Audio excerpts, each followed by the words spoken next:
Erdogan a été choisi par les frères musulmans depuis des années comme le nouveau héros, ou moi je dirais plutôt le nouveau calife. Il faut savoir qu'en 2015 déjà, Youssef El-Qaradawi, qui est le leader spirituel, le jurisconsulte de référence des frères musulmans qataris, mais aussi du monde entier et aussi européen, a défini Erdogan comme le meilleur candidat possible à la restauration du califat.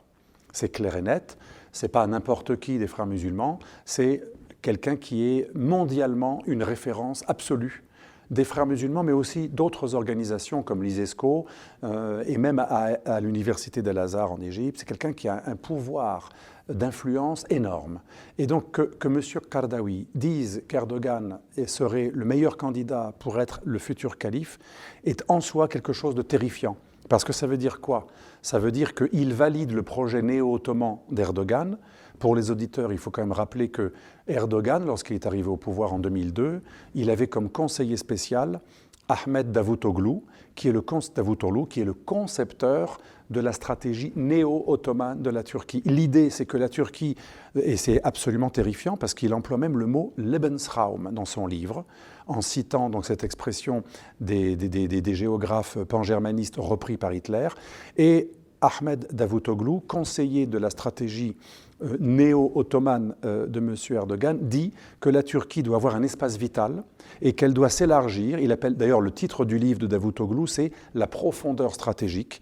Et ce qui est terrifiant, c'est que déjà dans les années 2002, lorsqu'on accepte la candidature d'Ankara et quelques années plus tard, on ouvre les négociations pour l'Union européenne, on a déjà un homme qui est néo-ottoman, qui veut rétablir le califat, qui est l'homme des frères musulmans, même s'il n'est pas un frère au sens hiérarchique.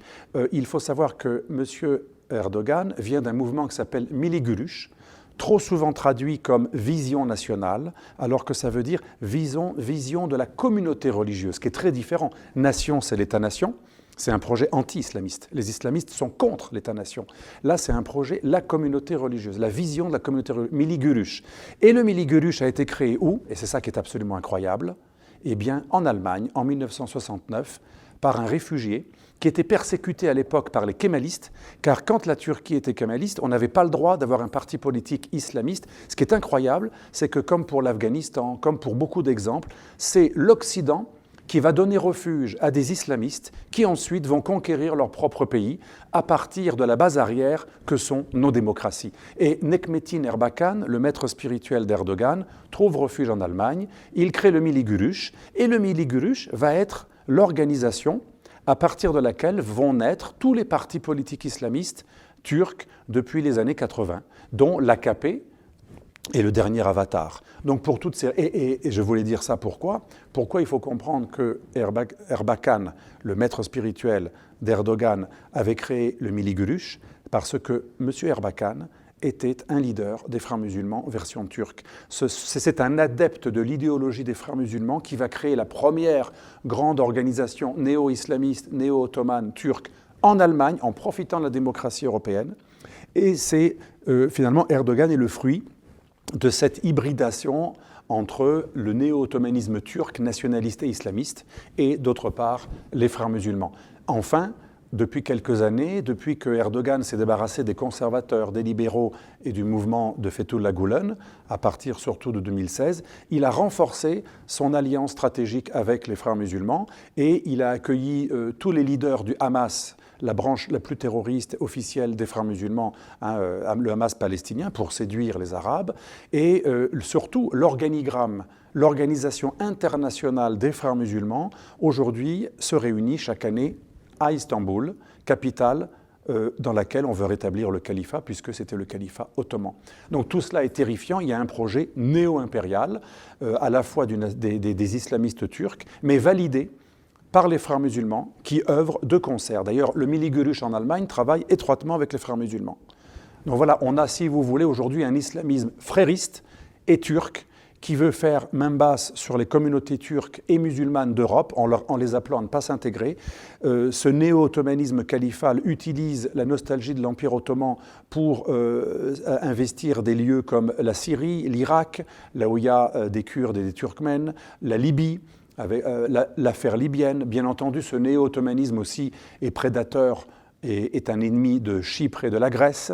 Et là où Erdogan est très malin, c'est qu'il abrite derrière son ottomanisme, qui soi-disant fait référence à l'histoire et à la solidarité inter-islamique. Finalement, il y a aussi des appétits purement concrets, énergétiques, puisqu'on a retrouvé en Méditerranée orientale les plus grandes réserves de gaz offshore, et Erdogan utilise l'irrédentisme néo-ottoman pour en fait justifier sa convoitise du gaz des Grecs, des Chypriotes, des Libyens, des Égyptiens, d'où le fait qu'aujourd'hui, la diplomatie d'Erdogan de 2002, c'était zéro ennemi, maintenant c'est l'inverse, il n'y a pratiquement que des ennemis. Erdogan n'a pratiquement que des ennemis en Méditerranée.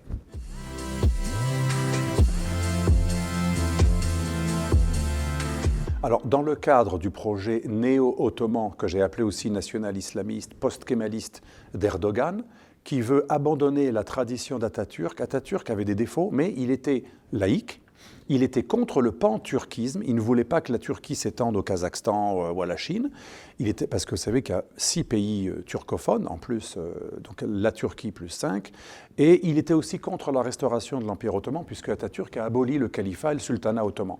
Erdogan, lui, il veut pratiquement refaire tout ce que Atatürk a défait, donc le voile, l'islamisation, un jour la charia et la restauration d'un califat. Erdogan a même dit en 2024, il faut rétablir le califat qu'Atatürk a aboli en 1924, donc un siècle plus tard. Ce projet est terrifiant et on arrive à la Syrie. La Syrie, c'est important pour Erdogan puisqu'il y a des Kurdes. Et même si Erdogan est un islamiste, il est aussi nationaliste, il est les deux à la fois. Et l'ennemi des nationalistes turcs et de tous les Turcs, j'allais dire, qui ne soient pas d'extrême gauche ou kurdes, c'est le Kurdistan, puisque les Kurdes sont sur 4 pays, mais c'est en Turquie qu'ils ont la plus grosse masse.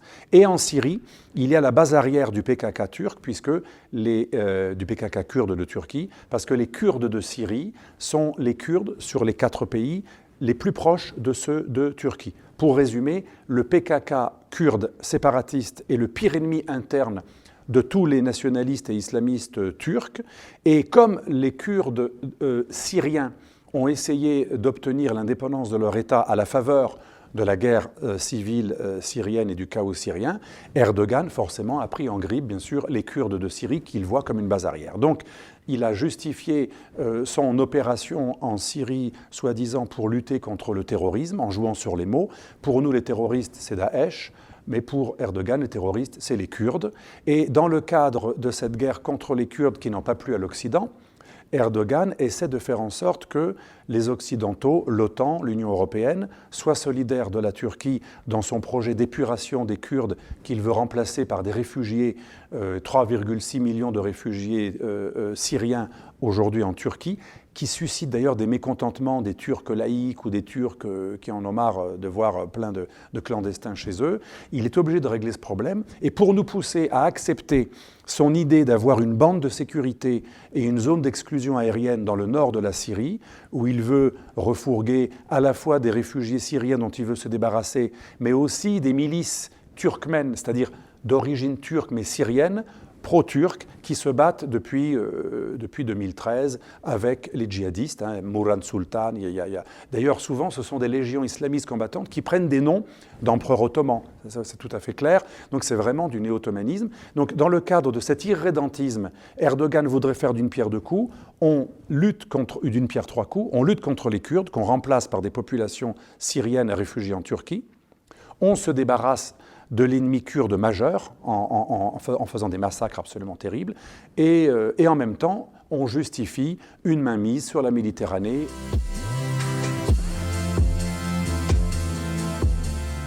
La Syrie fait partie des pays sur lesquels on a trouvé, sur les eaux territoriales desquelles on a trouvé du gaz, Syrie, Liban, Égypte, Chypre, Grèce et Libye, on a trouvé du gaz offshore partout.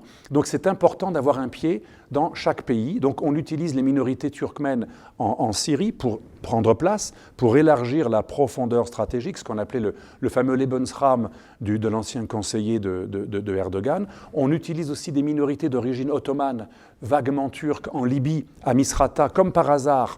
Ceux que M. Erdogan aide en Libye, comme par hasard, ce sont les personnes qui sont le plus impliquées dans le djihadisme et qui défendent le gouvernement de Tripoli, d'où au titre de la protection des musulmans ou des Turkmènes persécutés en Libye, Erdogan vient de signer un accord gazier qui permet en fait de rayer de la carte pratiquement toutes les réserves de gaz de la Grèce, puisque cet accord a dit, en gros, c'était le 27 novembre dernier, Erdogan et M. Sarraj en Libye se sont entendus et ils ont négocié contre le droit international, contre la délimitation légale des eaux en Méditerranée, une énorme bande maritime qui va de l'ouest de la Turquie jusqu'au nord et ouest de la Libye. Et cette bande maritime que revendiquent ces deux pays, comme par hasard, élimine toute la partie autour de l'île de Crète, dont M. Erdogan a décrété que les eaux territoriales n'existaient pas. Autour de la Crète, il n'y a aucune eau territoriale grecque. Autour de la mer Égée, les îles grecques de la mer Égée, il n'y a pas de zone exclusive non plus grecque, et autour de Chypre non plus. Donc en fait, Erdogan voudrait changer le statu quo et le droit international, réviser les frontières avec deux de ces pays membres de l'Union européenne, et dans le cadre de cette convoitise du gaz des Grecs et des Chypriotes, il a fait un accord avec les Libyens qui permet de faire en fait un énorme couloir, une énorme bande qui vole pratiquement à ses voisins 35% des réserves de gaz offshore de Méditerranée orientale. C'est une véritable main basse sur le gaz. Donc on voit le lien entre l'islamisme, le néo-ottomanisme et en fait des appétits irrédentistes et des appétits aussi gaziers, énergétiques.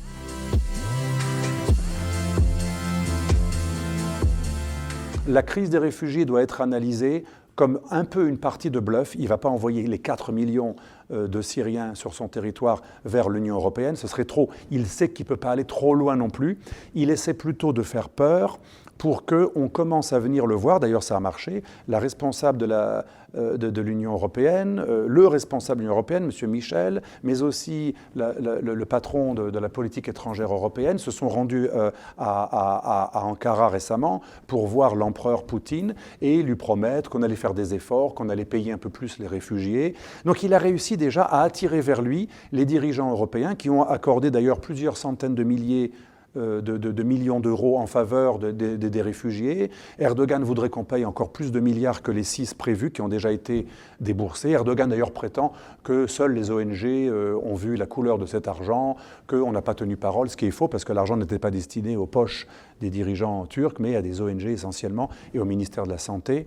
Les fonds ont été employés tout à fait dignement, mais il demande toujours plus. Donc il essaie de faire monter la sauce et le chantage par rapport au dossier des migrants pour en fait que grâce à ce pouvoir de nuisance et la peur qu'il provoque, et les dirigeants européens n'ont pas peur que des migrants, ils ont surtout peur de la montée des populismes, qui serait la conséquence de la crise migratoire, et Erdogan joue beaucoup là-dessus. Et l'idée, c'est qu'en échange de contrôler un peu mieux les frontières, Erdogan négocie des Européens et de l'OTAN une plus grande compréhension de la présence turque dans l'ouest de la Syrie, où Erdogan veut vraiment consolider un bastion autour d'Idlib, à l'ouest de l'Euphrate, où il va pouvoir mettre ses réfugiés et ses milices islamistes et turkmènes pour ensuite éliminer les Kurdes, éliminer même au sens physique du terme. C'est absolument terrible. Des dizaines de milliers de Kurdes sont massacrés depuis quelques mois. J'ai moi-même des vidéos de militaires turcs absolument insoutenables, où on voit des militaires turcs avec des têtes dans la main ou abattre à bout portant des courageuses militantes kurdes du YPJ, mais apparemment l'Europe est relativement indifférente parce que Erdogan sait qu'il a ce pouvoir de nuisance, du chantage des réfugiés. Donc il joue une carte assez habile de son point de vue, un peu horrible certes, mais en géopolitique il n'y a pas de morale, il n'y a que de l'efficacité. Il est relativement efficace, même si vis-à-vis des Russes il est quand même assez faible. C'est pour ça aussi qu'il joue sur plusieurs tableaux. Il ne pourra pas obtenir beaucoup des Russes qui veulent que Damas récupère son territoire. Donc il joue tantôt une carte avec les Russes, je vous aide à transporter le gaz russe par la Turquie, et tantôt, quand les Russes ne veulent pas aller trop loin pour lui accorder des faveurs en Syrie ou ailleurs, là il va voir les Européens et l'OTAN. Il joue sur 2 tableaux. Et il dit à l'OTAN, n'oubliez pas que nous avons 50 ogives nucléaires américaines sur la base d'Incirlik, en Turquie. Et croyez-moi, c'est quelque chose qui pèse très lourd. C'est un véritable cauchemar stratégique pour les militaires américains qui ne savent pas comment récupérer ces ogives nucléaires sur le territoire turc. Donc c'est un homme qui est le maître absolu en pouvoir de nuisance et en chantage.